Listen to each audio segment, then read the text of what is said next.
Kwa sababu pia tunapotembelea eneo la mgogoro ni kwenda kutafuta ushahidi zaidi, tuweze kujiridhisha anachokizungumza huyu kiko sahihi. Lakini kuna mazingira ambapo mnaweza mkaenda kutembelea eneo la mgogoro kwa ajili ya kuwasuluhisha vizuri wadau.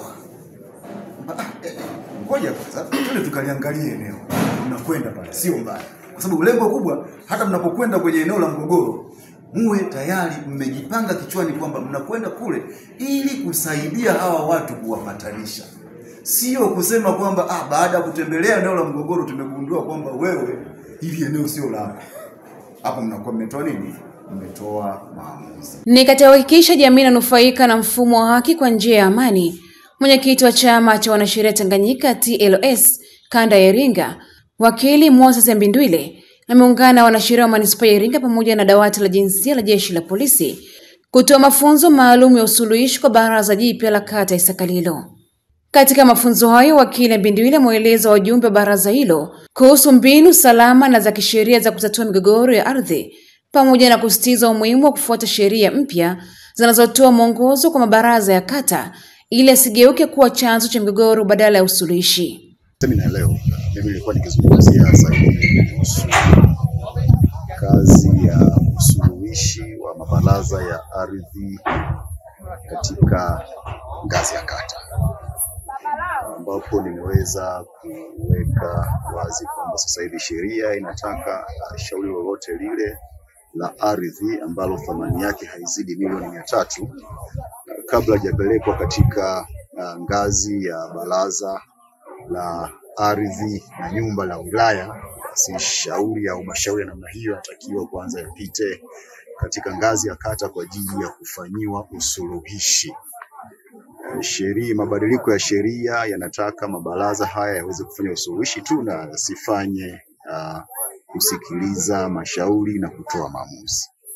Na sheria inataka baada ya usuluhishi kuwa umekamilika, basi hati maalum iweze kujazwa, na upande ambao utakuwa haujakuwa tayari kusuluhishwa, basi unakuwa na nafasi ya kufungua shauri katika baraza la ardhi na nyumba la wilaya. Ndicho ambacho nilikuwa nikizungumzia zaidi, lakini pia niliweza kuwaasa wajumbe wapya wa baraza hili la kata ya Isakalilo katika kutekeleza majukumu yao waweze kuzingatia sheria, wafanye kazi yao kwa kufuata sheria, maana huo ndio misingi ya utawala bora. Wasitumie hisia zao, wasitumie mihemko katika kutekeleza majukumu yao. Na lengo lao kubwa, lengo la haya mabaraza kubwa kabisa ni kuhakikisha amani inatamalaki katika ngazi ya kata. Na ndio maana usuluhishi umeletwa. Aidha, wakili Mbindwile amekumbusha jamii kuwa sheria si kwa wachache pekee, bali ni kwa kila Mtanzania, na hivyo kila mtu ana wajibu wa kuripoti ukatili unaofanywa dhidi yake bila uoga wala mtazamo hasi. Sheria mama ni katiba ya Jamhuri ya Muungano wa Tanzania. Unakutana na ibara ambayo inasisitiza kuhusu usawa, na inasema kwamba binadamu wote ni sawa. Na hii inamaanisha kwamba binadamu wote ni sawa, ikimaanisha kwamba mwanamke na mwanaume, mtoto, mtu mzima, wote wako sawa mbele ya nini? Mbele ya macho ya sheria. Wasione aibu kutoa taarifa pale wanapofanyiwa matendo ya kikatili na wanaume wenzao au hata na wanawake. Unajua kuna wanawake ambao wanawafanyia matendo ya kikatili wanaume, na wanaume wanaogopa kutoka kwenda kutoa taarifa. Rai yangu kwa wanaume ni kwamba wajitokeze, watoe taarifa pale wanapofanyiwa vitendo vya unyanyasaji wa kijinsia na wanawake au na watu wengine wa jinsia yoyote. Kutoka upande wa manispaa ya Iringa, mwanasheria Robert Rumisha amepongeza mchango wa mabaraza ya kata katika kutuliza migogoro ya ardhi, huku akiongeza kuwa changamoto kubwa inajitokeza katika migogoro mingi ya ardhi inachochewa na masuala ya mirathi.